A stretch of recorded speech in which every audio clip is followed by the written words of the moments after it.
अहमदाबाद के शाहपुर अड्डा के इलाके में राजा जी की पोल है। यहाँ पर पिछले 2 दिनों से कल और आज पुलिस ने जबरदस्त गुंडागर्दी की है। यहाँ के लोगों का यह आरोप है। आप खुद देख सकते हैं कि यहाँ पर पुलिस ने आकर इस इलाके में बहुत तोड़फोड़ की है। कड़िया बिल्डिंग इसे कहा जाता है। यहाँ पर आप देख सकते हैं कि पुलिस ने पूरे दरवाजे तक तोड़ दिए हैं। ये आज की बात है। आज जो है पुलिस के कई लोग यहाँ पर आए, अपनी तोड़फोड़ यहाँ पर की, घर के अंदर पुलिस वाले घुसे। और उसके बाद सबसे हैरान करने वाली बात ये आप देख सकते हैं, ये बच्चा है। इसे आप देखकर समझ सकते हैं कि इसके साथ में किस तरीके का सलूक किया जाना चाहिए। कोई अनपढ़ जाहिल होगा वो भी अच्छे से समझ जाएगा कि इस बच्चे के साथ में किस तरीके का सलूक किया जाना चाहिए। लेकिन इस बच्चे की माँ का ये आरोप है कि घर में घुसकर पुलिस ने इस बच्चे को नीचे घसीटा और इसको भी अपने साथ में ले जाने की बात पुलिस ने कही और ले जाने लगी पुलिस अपने साथ। लेकिन बच्चे की माता ने और बच्चे की बहनों ने पुलिस के सामने खूब आजिजिया की, हाथ पैर जोड़े और उसके बाद उसको छोड़ा गया। इस बच्चे की माँ से हम बात करेंगे कि आखिरकार पुलिस वालों ने क्या कुछ किया। ऐसा बोला कि मैंने कहा इसको खेच आ जाएगी, तब भी नहीं सुना और इसके वफा को मिलेगा और बोले कि इसको भी हम ले जाएंगे।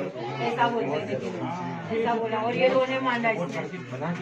जेंट्स को नहीं ले जाने का बोला तो हम लेडीजों को भी हाथ उठाया, हमको डंडे मारे, हमने इतने हाथ जोड़े, हमने सबने बोला हाथ जोड़ के सब बोले नमाज है। किसी ने कल पुलिस को नहीं मारा, हम तुम्हारे साथ हैं, हम तुम्हारा शागार देते हैं। तो हमसे झूठ बोला कि हम 5 मिनट में वीडियो दिखा के भेज देते हैं। सुबह के 12 बजे के ले गए, शाम के 6 बजे अभी तक नहीं भेजा। हमको उनके पास जाने भी नहीं देते, वो कहाँ है वो भी हमको पता नहीं है। सब रोजा रखे रहते। तो ये आप देख सकते हैं कि पुलिस की जो कार्रवाई है आखिरकार किस तरह की ये कार्रवाई है, क्योंकि इस तरीके के एक बच्चे के साथ में ऐसा बर्ताव करना ये वाकई में इंसानियत पर सवाल उठाता है। ये पुलिस की वर्दी पर तो सवाल है ही, लेकिन क्या वो पुलिस वाले इंसान थे या नहीं, ये भी एक बड़ा सवाल है। एक मांग यहाँ पर हम लोग करनी चाहिए हमें, इस तरीके के पुलिस वाले जो बर्ताव करते हैं, जो गुंडागिर्दी करते हैं, उनके खिलाफ कार्रवाई की जानी चाहिए।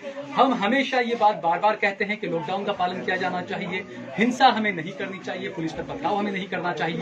लेकिन पुलिस को भी ये सोचना चाहिए कि लोग पथराव क्यों कर रहे हैं। पुलिस के साथ में पुलिस जो बर्ताव कर रही है जनता के साथ में, ये हम सभी के सामने है। ये जीता जागती मिसाल हुई है कि पुलिस ने इस बच्चे के साथ में किस तरीके का बर्ताव किया है।